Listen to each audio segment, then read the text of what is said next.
दोस्तों, उत्तर प्रदेश में बहुजन समाज पार्टी द्वारा चलाए गए जो एम्बुलेंस थे, आखिर उन एम्बुलेंसों का क्या हुआ? मायावती जी ने जो एम्बुलेंस चलाया था, उस एम्बुलेंस में और आज के एम्बुलेंस में क्या फ़र्क है? मायावती जी इस बार पुराने नए अंदाज में वापसी कर रही हैं, ये सच्चाई है। और जो लोग कहते थे कि बीजेपी वर्सेस कांग्रेस, उनको इस बात से समझना चाहिए कि कांग्रेस विपक्ष के मायने में सबसे कमजोर है। बीजेपी की लड़ाई सिर्फ और सिर्फ बीएसपी से है, क्योंकि लोगों ने माना है कि आकाश आनंद नरेंद्र मोदी का मुकाबला खुल के कर सकते हैं।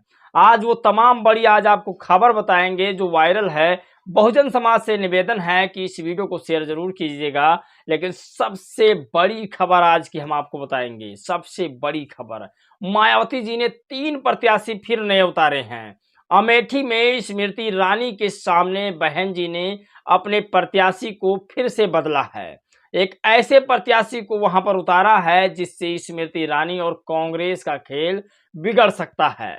इस वीडियो में हम जानेंगे कि आखिर वो कौन प्रत्याशी है और आखिर वो 3 कौन प्रत्याशी हैं जो बीएसपी की नैया पार लगा सकते हैं।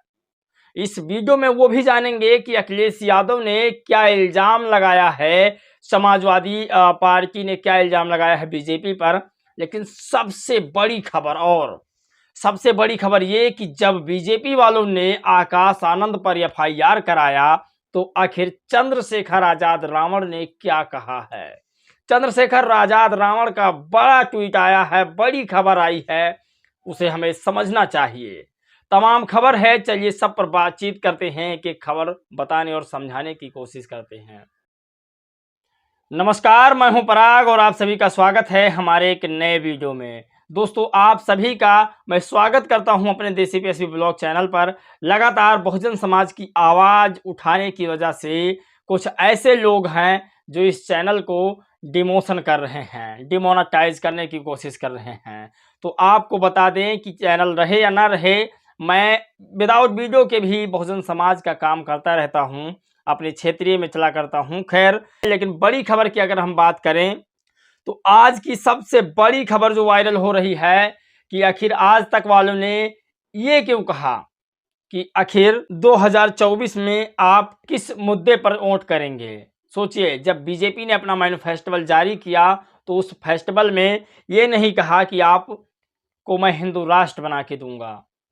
लेकिन आज तक वालों ने जो अपना इस जो है चुनावी पोल किया है, उसमें साफ साफ कहा है कि आप अच्छी सड़कें के नाम पर वोट देंगे, या हिंदू राष्ट्र के नाम पर वोट देंगे, नौकरी के नाम पर वोट देंगे, या फिर आरक्षण के नाम पर देंगे, या फिर मुफ्त की बिजली के नाम पर वोट देंगे। ये सब तो ठीक है, लेकिन हिंदू राष्ट्र का क्या मतलब है। खैर, ये बीजेपी वालों का आईटी सेल मुझे लग रहा है, क्योंकि आज तक नाम से आईटी है। तो बड़ी खबर ये हम जाने कि आखिर जब आकाश आनंद पर एफआईआर हुआ, तो चंद्रशेखर आजाद रावण ने क्या कहा। पूरा देश इस बात का इंतजार कर रहा है और सुनना चाहता है कि आखिर क्या कहा चंद्रशेखर आजाद रावण ने आकाश आनंद जी को। आकाश आनंद पर एफआईआर के बाद चंद्रशेखर आजाद रावण का बयान, चुनाव के समय आक्रामकता दिखाकर भाषण देकर कोई फायर ब्रांड नेता नहीं बनता। 5 साल चुनाव के बाद जमीन पर रहा तो जाने, उनको लगता है आक्रामक भाषण देकर फायर ब्रांड नेता बन जाऊंगा। नकल करते हैं आप, नकल के लिए भी अकल की जरूरत पड़ती है। तो ये चंद्रशेखर आजाद रावण ने किस तरह से आकाश आनंद को कहा है कि वो मेरा नकल करते हैं, लेकिन नकल करने के लिए भी अकल की जरूरत पड़ती है। और भड़काऊ भाषण देने से, अराजक तत्व तरीके से भाषण देने से कोई फायर ब्रांड नेता नहीं बन जाता है। और आपको बता दें कि जिस तरह से वो इस समय चुनावी माहौल तैयार कर रहे हैं, और चुनाव के बाद आकाश आनंद बीएसपी सुप्रीमो मायावती जी के भतीजे जमीन पर नजर नहीं आएंगे, तो ये इस तरह से राजनीति या नेतागिरी नहीं होती है। ये बड़ी बात कही है चंद्रशेखर आजाद रावण ने। लेकिन बड़ी खबर ये है कि आखिर जो मायावती जी ने एम्बुलेंस चलाया था, वो गया कहाँ। तो कुछ मेरे पास तस्वीर है, आप देखिए इस तस्वीर में किस तरह से मायावती जी ने जो एम्बुलेंस चलाया था वो कबाड़ हो चुका है। दरअसल ये एक लग्जरी एम्बुलेंस था, बड़ा एम्बुलेंस था, जिसमें सारी सुविधाएं प्रोवाइड थी। और जो उसके बाद अखिलेश यादव जी ने एम्बुलेंस चलाया, वो भी काफ़ी बेहतरीन एम्बुलेंस थी। लेकिन आपको बता दें कि अखिलेश यादव ने साफ साफ इल्ज़ाम बीजेपी पर लगाया है कि समाजवादी वाले एम्बुलेंस कबाड़ में डालने का काम किया है। उन्होंने बताया कि जो एम्बुलेंस हमने चलाया था उस एम्बुलेंस की धज्जियां उड़ा दी है बीजेपी वालों ने। समाजवादियों ने एम्बुलेंस चलाई थी लेकिन बीजेपी वालों ने खराब कर दी। बीजेपी ने अस्पताल नहीं बनाए, हमने 100 नंबर दिए, उन्होंने 112 कर दिए। सोचिए, ये बड़ी खबर है। लेकिन अगर आप बबूल लगाएंगे तो आम कैसे खाएंगे, आप कल्पना नहीं कर सकते। जब बहन जी ने एम्बुलेंस चलाया तो उसका तुष्टिकरण आपने ही किया। आपको बताते हैं कैसे। ये पहले एम्बुलेंस की आप तस्वीर देखिए, और जो बहन जी ने एम्बुलेंस चलाया था उस एम्बुलेंस में क्या क्या सुविधा थी और आज के एम्बुलेंस में क्या सुविधा है, आप लोग जग जाहिर है जानते हैं। तो थोड़ा खबर हम करते हैं, 2007 में जो एम्बुलेंस चलाई गई थी उस एम्बुलेंस में क्या क्या सुविधाएं थी। बहन जी को ऐसे ही नहीं, दलितों की और पूरे बहुजनों की नेता कहा जाता है और पूरे देश की आयरन लेडी कहा जाता है, क्योंकि बहन जी स्वाभिमानी और साथ में कर्मठी मेहनती नेता हैं। मैं बहन जी का और बहुजन समाज पार्टी का ऐसे ही नहीं तारीफ करता। बहन जी के एक एम्बुलेंस के बारे में पहले आप सुनिए। चलता फिरता एक अस्पताल था पूरा। ये हाईटेक एम्बुलेंस महामाया सचलत अस्पताल योजना के तहत 2007 से 2012 के बीच बसपा सरकार में शुरू हुई थी, जो एक्सरे, अल्ट्रासाउंड, एमआरआई और आईसीयू से लैस थी।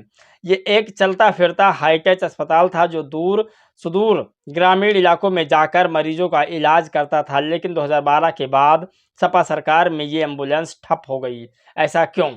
जो बहन जी ने एम्बुलेंस बनाया वो आज तक किसी सरकार ने एम्बुलेंस बना नहीं पाई, उसके डिजाइन के बारे में सोच नहीं पाई। बहन जी ने जो एम्बुलेंस तैयार किया था वो चलता फिरता एक पूरा अस्पताल था, जहां पर एमआरआई जैसी बड़ी बड़ी जांचें हो सकती थी, जिसमें अल्ट्रासाउंड हो सकता था, जिसमें एक्सरे हो सकता था। यूं कहें कि पूरा चलता फिरता एक अस्पताल था जो गांव गांव जा करके इलाज करता था।